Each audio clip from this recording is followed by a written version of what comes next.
మా జీవితంలో ఎన్నో పోరాటాలు, ఎన్నో శ్రమలు, ఎన్నో నిందలు మేము ఎదుర్కొంటున్నాం. చెప్పుకుంటూ పోతే ఎన్నో నిందలు. నా లైఫ్లో అయితే ఎన్నో నిందలు. కొన్ని విషయాలు నేను నా భార్యకు కూడా చెప్పను. అలాగే ఒంటరిగా ఉండి ఆలోచన చేస్తూ ఉంటాను, ప్రార్థన చేసుకుంటా.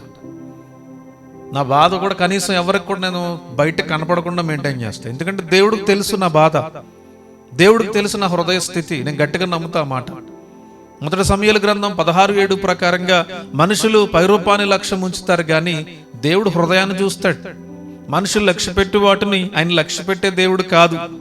మరి నా జీవితంలో ఎన్నో పోరాటాలు, ఆర్థిక పరంగా కావచ్చు, వ్యక్తిగతంగా కావచ్చు, సేవాపరంగా కావచ్చు, తోటి సేవకుల నుండి కావచ్చు, సమాజంలో నుండి కావచ్చు, ఎన్నో భయంకరమైనటువంటి వ్యతిరేకతలు, ఎన్నో భయంకరమైనటువంటి నిందలు, ఎన్నెన్నో పోరాటాలు.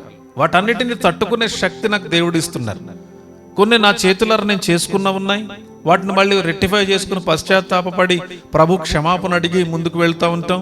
ఎందుకంటే అనకూడనటువంటి మాటలు, వేయకూడనటువంటి నిందలు నా మీద వేయటం, ఏ రీతిగా నన్ను అనొచ్చా లేదా అని కూడా ఆలోచించకుండా కొన్ని భయంకరమైనటువంటి పరిస్థితులు నాకు ఎదురవుతున్నప్పుడు నేను ఎవరికి చెప్పుకోవాలో తెలియదు, ఎవరితో మాట్లాడాలో అర్థం కాదు, నా బాధను ఎవరికి చెప్పుకోవాలో అర్థం కాని పరిస్థితులు ఉంటున్నప్పుడు ఈరోజు అదే పరిస్థితి నాకు ఎదురైనప్పుడు నేను ప్రార్థన చేసుకుంటే దేవుడు ఈ వర్తమానం ద్వారా, ఈ వాక్యం ద్వారా నాతో మాట్లాడారు.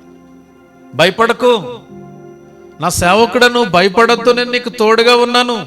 నాకు తెలుసు నిన్ను ఎక్కడ లిఫ్ట్ చేయాలి, నాకు తెలుసు నిన్ను ఎక్కడ లేవనెత్తాలో, నాకు తెలుసు నేను ఎక్కడ ఆశీర్వాదకరంగా నిన్ను మార్చాలో నాకు తెలుసని దేవుడు నాకు వాగ్దానం ఇస్తా ఉంటారు ఆయన.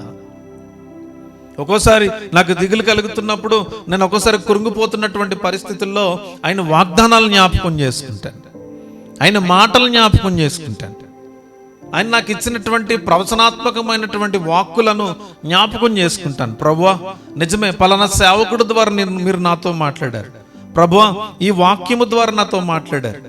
నిజమే నాయన ప్రభు, ఈ మనుషులు మాటలు మమ్మలను కృంగదీస్తాయి, ఈ మనుషుల యొక్క ప్రభు అభిప్రాయాలు మమ్మలను కృంగదీస్తాయి.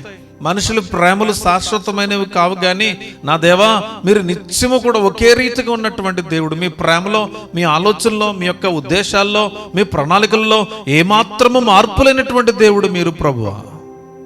ఈరోజు ఈ మాటలు వింటున్నటువంటి ప్రియ దేవుని బిడ్డలారా, దైవజనుల పక్షంగా దేవుడు ఉంటాడు, అది నేను గట్టిగా నమ్ముతాను.